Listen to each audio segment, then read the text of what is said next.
Hello guys, मैं तुम सबके लिए लेके आ चुका हूँ रिकॉर्ड ऑफ रैग्नारोक का सीजन 2 पार्ट 2 का एपिसोड नंबर 2।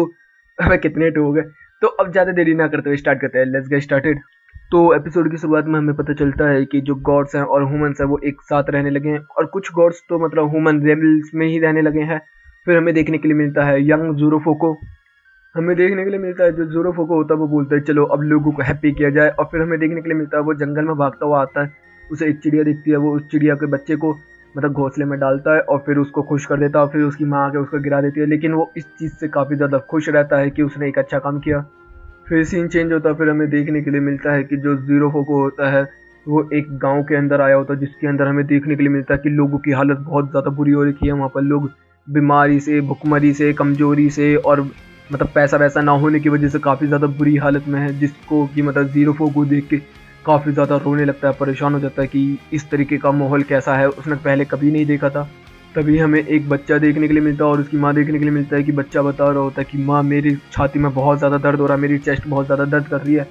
तो तभी हमें देखने के लिए मिलता है जो ज़ीरोफोको होता है वो उसके पास आता है और बोलता है कि रुको मैं तुम्हारे लिए कुछ करता हूँ। तो उसकी माँ बोलती है कि तुम क्या कर रहे हो। ज़ीरोफोको जो होता है उसके चेस्ट पे अपना हाथ रखता है और तभी एक लाइट चमकती है और हमें देखने के लिए मिलता है कि जो वो लड़का होता है वो ठीक हो चुका होता है, और जितना भी मतलब उसका पेन वेन होता है वो ज़ीरोफोको के हाथ पे चढ़ चुका होता है।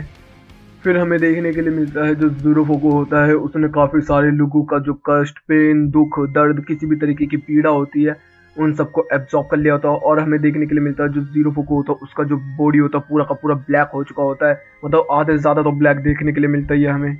और जो वो पेन है वो पेन ज़ीरोफोको को फिजिकली पेन दे रहा होता है, लेकिन जो ज़ीरोफोको है ये खुश रहता है कि मैंने लोगों की मदद की। फिर हमें देखने के लिए मिलता है जो ज़ीरोफोको होता है फिर से वो गांव में जाता है, लेकिन हमें देखने के लिए मिलता है कि वो उसी गांव में आया होता है कई सालों बाद। और हमें देखने के लिए मिलता है कि वहाँ के लोग बहुत मोटे, ताजे, तगड़े और मालदार हो चुके हैं। और तभी एक लड़का आता है दो लड़कियों के साथ, उससे टक्कर हो जाती है ज़ीरोफोको की। तो ज़ीरोफोको उसे देखता है तो मुस्कुराता है कि अच्छा ये तो वही लड़का है जिसका मैंने चेस्ट पेन ठीक किया था। तो जैसी वो लड़कियां जो होती हैं वो उससे पूछती है कि ये कौन है, तो उतने में बोलता है पता नहीं कौन है ये पागल सा बच्चा। तभी हमें देखने के लिए मिलता है कि ज़ीरोफोको जो होता है इस चीज़ को देख के बिल्कुल टूट जाता है और पागलों की तरह बोलने लगता है क्या क्या क्या क्या। अब फिर हमें देखने के लिए मिलता है जो चिड़िया को उसने बचपन में उसकी मदद की थी, चिड़िया की जब छोटा सा था वो, तो वो बड़ा हो चुका होता है, लेकिन ज़ीरोफोको के अंदर से इतना डार्क ऑरा निकल रहा होता है कि जिसकी वजह से वो डर जाता है उसको देख के। और हमें देखने के लिए मिलता है जो ज़ीरोफोको होता है वो बोल रहा है क्यों क्यों मैंने इन सब का दुख दर्द लिया, लेकिन ये लोग इस तरीके से बिहेव कर रहे हैं, ये सब बोलना होता है। तभी हमें देखने के लिए मिलता है कि बहुत सारे लोग आ रहे होते हैं और बहुत सारे जानवर भी उनके साथ आ रहे होते हैं। तो ज़ीरोफोको भी देखता है कि कुछ लोग उसकी तरफ आ रहे हैं, तो वो सोचता है कि शायद इन लोगों ने सुना होगा कि मैं लोगों के दुख दर्द को अपने अंदर ले लेता हूँ, तो ये लोग आ रहे हैं अपना दुख दर्द ठीक करवाने के लिए। लेकिन तभी हमें देखने के लिए मिलता है कि वहाँ पे बुढ़ा होता है और तभी एक बुढ़ा सा आदमी उससे बोलता है बुढ़ा से कि क्या मैं एक और बीन्स मिल सकती है। तो हमें देखने के लिए मिलता है कि बुढ़ा बस एक बीन अपनी तरफ निकाल लेता है और सारी की सारी बीन उसको दे देता है।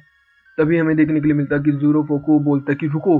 तो वो बोलता है कि क्या हुआ, तेरे को मेरे साथ आना है क्या। तो वो बोलता है कि तू इस तरीके से कैसे हो सकता है और तेरे सारे लोग इतने खुश क्यों हैं। मैंने लोगों को खुश करने के लिए उनका दर्द लिया, लेकिन वो लोग मेरे साथ ऐसा कर रहे हैं। तो हमें देखने के लिए मिलता है कि बुद्धा बोलता है कि तू लोगों को खुश होने पर मजबूर करता है, लेकिन मेरे जो लोग हैं उनके दिलों के अंदर से खुशी आती है। और फिर वो सुता निपटा चैप्टर 2 का बारे में बता, मतलब बुद्धा की जो बुक है उसके बारे में हमें देखने के लिए मिलता है कि ज़ीरोफोको ये सब बातें सुनने के बाद बहुत ज़्यादा रोने लगता है और वहाँ से भाग जाता है रोते रोते और बोलता है कि ये क्या है, क्यों मेरे साथ ऐसा हो रहा है। और जाके वो एक जंगल के अंदर जाके एक समुद्र के पास जाता है और वहाँ पर मुंह धोता हुआ बोलता रहता है ये क्यों हो रहा है मेरे साथ, डैम इट। और तभी हमें देखने के लिए मिलता है ज़ीरोफोको एक खतरनाक रूप में बदल जाता है। फिर हमें देखने के लिए मिलता है जो ज़ीरोफोको होता है उसको कुछ लोग बदलते हुए देख लेते हैं, तो वो भाई उनके ऊपर अटैक करने के लिए जाता है। लेकिन हमें देखने के लिए मिलता है कि छोटा सा बच्चा होता है, तो ज़ीरोफोको जैसे अटैक करने जा रहा होता है, लेकिन उसके अंदर की अच्छाई उसको इस तरीके से रोक लेती है। और फिर हमें देखने के लिए मिलता है जो ज़ीरोफोको होता है वो अपने आप को 7 अलग लोगों में बांट लेता है, जो कि हमने पहले देख चुके हैं। और सारे के सारे बंदे वही होते हैं जो कि गुड फॉर्च्यून्स वाले बंदे होते हैं। और फिर हमें देखने के लिए मिलता है करंट टाइम।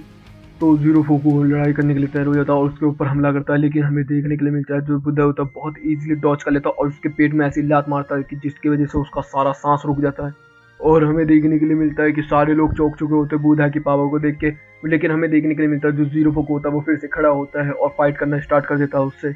और जो बुद्धा होता है वो बहुत ईजिली सारे मूव्स को बहुत अच्छी तरीके से डॉच कर रहा होता है, तो सारे लोग बोल रहे होते हैं कि अबे इस बंदे को क्यों लेके आए हैं फाइट में, जो ज़ीरोफोको उसके लिए कर रहे होते हैं कि इस बंदे को क्यों लेके आए हैं, ये तो कुछ कर भी नहीं पा रहा है।